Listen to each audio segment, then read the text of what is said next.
Iron tablets అనేవి pregnant వాళ్ళకి, ఆడవాళ్ళకి కామన్గా ప్రిస్క్రైబ్ చేసే మెడిసిన్. అయితే చాలా మందికి టాబ్లెట్ వేసుకోవడం వల్ల వికారం, వాంతులు ఇట్లాంటివి వస్తాయని భయపడుతూ ఉంటారు. సో ఈ సైడ్ ఎఫెక్ట్స్ లేకుండా కరెక్ట్గా మనం టాబ్లెట్ తీసుకోవాలి అంటే best time is after food. అయితే ఫుడ్ తిన్న వెంటనే ఐరన్ టాబ్లెట్ వేసుకుంటే అది మనకి పూర్తిగా ఉపయోగపడదు. కాబట్టి ఫుడ్ తిన్నాక ఒక 1 to 1.5 అవర్ గ్యాప్ ఇచ్చి కనుక వేసుకుంటే బాడీ చక్కగా ఐరన్ టాబ్లెట్ని అబ్జార్బ్ చేసుకోగలుగుతుంది.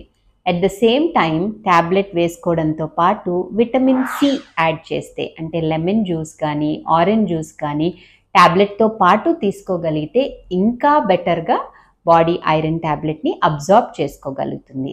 ఈ టాబ్లెట్తో పాటు కాల్షియం టాబ్లెట్ లేదా యాంటాసిడ్స్ అంటే ప్యాంటోప్రజోల్ ఇలాంటి టాబ్లెట్స్ అవాయిడ్ చేయాలి.